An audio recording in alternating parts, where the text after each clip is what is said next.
और उनसे चाहते हैं कि हमारे यहाँ संतान के रूप में आकर के प्रकट हों, हमें आनंदित करें।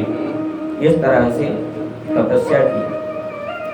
अन्य पुराणों में इनकी कथा यह भी आती है, अनुसूया पतिव्रता थी, उनकी परीक्षा लेने के लिए तीनों देवता इनके घर पर आए, परंतु श्रीमद् भागवत जी में जो है इन दोनों ने भगवान जी की आराधना की, केवल इसी रूप में कि जो स्थिति संहार और पालन करने वाला है, सृष्टि करने वाला है, वह परब्रह्म परमात्मा मेरे यहाँ आकर के जन्म ले।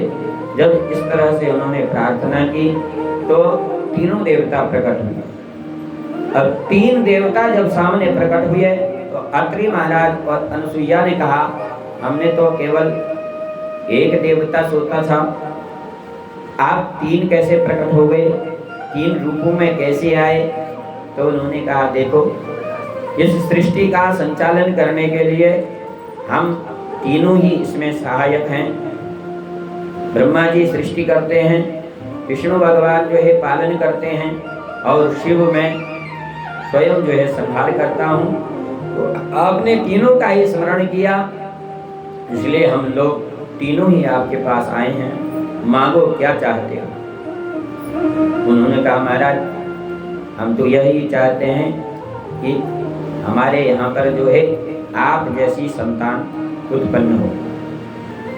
तो उन तीनों देवताओं के वरदान स्वरूप दत्त भगवान विष्णु के, दुर्वासा भगवान शिव के, और सोम जो है ब्रह्मा जी के अवतार हुए। इस तरह से तीन ऋषियों ने उनके यहाँ जन्म लिया। तीन ऋषियों का वहाँ पर जन्म हुआ, और यह ही कथा है अत्रि और अनुसूया की। इसके बाद जो है अंगिरा से जो श्रद्धा का विवाह हुआ था, उनसे जो है सिनी वाली, कुहू, राका और अनुमति, ये चार पुत्रियां हुई। कुतथ्य और बृहस्पति ये दो पुत्र हुए। कुतथ्य और बृहस्पति इनकी संतान हैं। इसके बाद पुलस्त्य और हविर्भू से अगस्त्य और विश्रवा नाम के दो पुत्र हुए। पुलस्त्य जी के पुत्र हैं विश्रवा, और अगस्त्य भी है। अगस्त्य जी को कुंभज भी कहा जाता है। अगस्त्य जी को श्राप लगा, उसके बाद दूसरा जन्म उनका मित्र वरुण से हुआ। मित्रा वरुण एक देवता हैं, उनके तेज से हुआ, तो वे जो है कुंभज ऐसे कहलाए। विश्रवा के दो पुत्र हुए, तीन पुत्र। पहला पुत्र जो है कुबेर हुआ और ईडविडा से, दूसरा केसिनी के द्वारा जो है तीन पुत्र और एक पुत्री हुई, रावण, कुंभकर्ण और विभीषण, तथा कन्या जो है शूर्पणखा। ये जो है विश्रवा जी के पौत्रादि हुए, पुत्र हुए। और इसी तरह से दक्ष से जो है प्रसूति का जो विवाह किया, उनसे 16 कन्याएं हुई। इसी तरह अत्रि की कथा में धाता विधाता नाम की उनके पुत्र, श्री नाम की कन्या भृगु जी से हुई, और उनके एक कवि नाम का पुत्र भी दूसरी पत्नी से हुआ।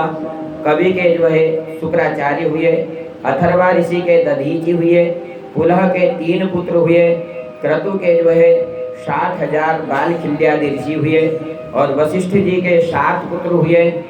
उनमें से शक्ति जो है दूसरे पत्नी से हुए, और शक्ति के जो है पराशर हुए, और पराशर जी के वेद व्यास, महर्षि वेद व्यास जिन्होंने वेदों की रचना की, पुराणों की रचना की, उनका प्राकट्य हुआ।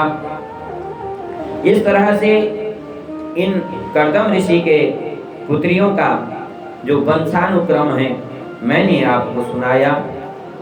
अब जो है मैं आगे जो तीसरी पुत्री मनु जी की थी, पहली पुत्री देवहूति, दूसरी पुत्री आकुति, और तीसरी पुत्री जो है प्रसूति थी। प्रसूति का जो विवाह हुआ वह जो है दक्ष से हुआ। दक्ष से प्रसूति का विवाह होने के उपरांत उनकी 60 कन्याएं हुई। 60 कन्याओं को उन्होंने जो है सभी को ब्याहने के बाद, नहीं, इनकी यहाँ पर 16 कन्याएं हुई। वो दक्ष जो 60 कन्याएं वाले थे उनके जो है वो प्राचेतस दक्ष हुए। ये ब्रह्मा जी के अंगुष्ठ से उत्पन्न हुए दक्ष हैं। इनकी जो है 16 कन्याएं हुई। उन 16 कन्याओं को उन्होंने इस भाग में बांटा। उन्होंने जो है 13 कन्याएं धर्म को दी, 1 कन्या अग्नि को दी, और 1 कन्या उन्होंने पितृगणों को दी, और 1 जो है शिव को दी। 13 कन्याएं धर्म को देने के उपरांत जब अग्नि को स्वाहा नाम की कन्या, पितृगणों को स्वधा नाम की कन्या, और शिव को जो है गौरी यानी सती जो है प्रदान की थी। धर्म की मूर्ति नाम की जो पत्नी है उनसे जो है नर नारायण का अवतार हुआ था। जब भगवान शिव के इन्होंने सती प्रदान की थी, लेकिन उनसे जो है इनका मन में मैल हो गया, अर्थात शिव के प्रति इनका मनोमालिन्य हो गया। कारण यह रहा कि एक बार जो है दक्ष ब्रह्मा जी के द्वारा प्रजापति घोषित किए गए कि आप जो है प्रजापति हो, आप संसार की जो प्रजा है उसको बढ़ाने में सहायक बनो, और उसका आप जो है वृद्धि करो। प्रजा की वृद्धि के लिए आपको प्रजापति बनाया जाता है। आप नियमों का प्रजा के लिए रचना करो, नियम बनाओ, जिससे कि सभी प्रजा उस नियमों पर चले। ऐसा जो है उन्होंने कहा। तब ये ब्रह्मा जी की सभा में जब एक बार दक्ष प्रजापति गए, वहाँ पर भगवान शिव भी बैठे थे। भगवान शिव जब बैठे थे उनको देख करके खड़े नहीं हुए। सभी देवता खड़े हुए परंतु भगवान शिव खड़े नहीं हुए। उनको खड़ा हुआ न जाने करके दक्ष को क्रोध आ गया, और उसने जो है उस समय तो कुछ नहीं कहा। जब सभासदों के सामने जो है अपने संबोधन में कहने लगे देखो, संसार में मर्यादा का विशेष ध्यान रखना चाहिए। सभी लोगों को मर्यादा का पालन करना चाहिए, नियमों का पालन करना चाहिए। किसके प्रति किसका कैसा कर्तव्य है वह सब व्यक्ति को सोच विचार कर करना चाहिए, क्योंकि मर्यादा में रहने पर ही संसार प्रतिष्ठित हो सकता है। यदि मर्यादा को हम त्याग देंगे तो संसार का नाश हो जाएगा। जैसे समुद्र यदि अपनी मर्यादा लांघ जाए तो सारे संसार में प्रलय ला सकता है। इसी तरह से वायु या जल या अग्नि कोई भी अपनी जब सीमा को लांघता है तो वह जो है संसार के नाश का कारण बनता है। ये देखो, यह शिव मेरा जो है अपमान करता है, यह अपने आप को पता नहीं क्या समझता है। ऐसा करके दक्ष जो है भगवान शिव के प्रति संबोधन करने लग जाते हैं। भगवान शिव शांत रहते हैं तो उनका शांत रह करके उनका क्रोध और बढ़ जाता है। पुनः उनको जो है श्राप दे देते हैं। कहते हैं, अरे मूर्ख, तू जो है धर्म से विमुख हो रहा है, अपने कर्तव्यों से च्युत हो रहा है, इसलिए तुझे जो है देवताओं के साथ भाग नहीं मिलेगा। तू देवताओं के साथ भाग ग्रहण करने योग्य नहीं। आज से मैं तुम्हें श्राप देता हूँ कि तुम जो है देवताओं के साथ भाग ग्रहण करने वाले नहीं रहोगे। ऐसा श्राप दे दिया। तो भगवान शिव कुछ नहीं कहने लगे। भगवान शिव तो शांत रहने वाले हैं। उन्होंने क्या कहना था, तब नंदी जी महाराज से सहा नहीं गया। नंदी जी महाराज खड़े हुए, उन्होंने दक्ष को श्राप दे रहा था। अरे दक्ष, तू जो है अपने पद को पाकर के अभिमान से युक्त हो गया है। तुझे पता ही नहीं तू किसके प्रति संबोधित कर रहा है। यानी भगवान शिव जो इस संसार के देवों के देवता हैं, सभी जगत के पिता हैं, ऐसे शिव के प्रति तू ऐसी अशुभ बातें कर रहा है, जो संसार का कल्याण करने वाले हैं, ऐसे भगवान शिव के प्रति तू जो है दुर्वचन कह रहा है, इसलिए मैं तुझे श्राप देता हूँ, आज से तू धर्म से विमुख हो जाएगा। इसके बाद नंदी जी महाराज ने पुनः क्रोध करके उन ब्राह्मणों के प्रति जो यज्ञ में बैठे हुए थे, उन लोगों के प्रति, वहां सभा में बैठे हुए जो थे, उनके प्रति भी उन्होंने श्राप दिया कि तुम ब्राह्मण लोग वेदवाद केवल जो है पाखंड रूप को फैलाने वाले बनोगे, बाकी कुछ नहीं रहेगा।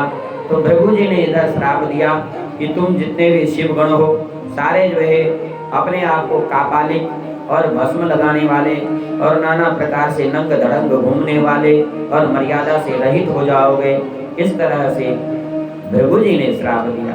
तो भगवान शिव ने देखा यहाँ पर जो है अच्छा नहीं हो रहा है, इस तरह से उन्होंने सभा से उठ करके वे चले गए। सभा से उठ करके जब भगवान शिव चले गए, भगवान शिव तो शांत रहने वाले हैं, हमेशा समाधिस्थ रहने वाले हैं, उनको किसी से न द्वेष है न बैर है, कभी भगवान शिव किसी के प्रति द्वेष भाव नहीं रखते। वे परब्रह्म परमात्मा हैं, सभी देवताओं के देवता हैं, महादेव हैं, उनको जो है किसी के प्रति क्या कहना, वे तो जो है मगन रहने वाले हैं। ऐसा डमरू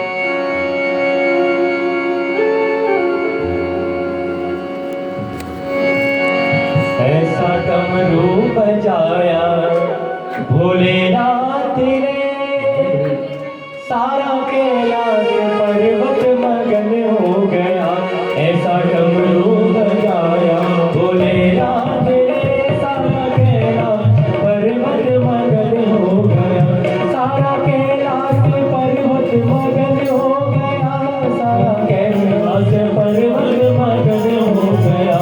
ऐसा डमरू बजाया भोलेनाथ रे, सारा कैलाश पर्वत मगन हो गया। ऐसा डमरू बजाया भोलेनाथ रे, सारा कैलाश पर्वत मगन हो गया।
मैया सीता का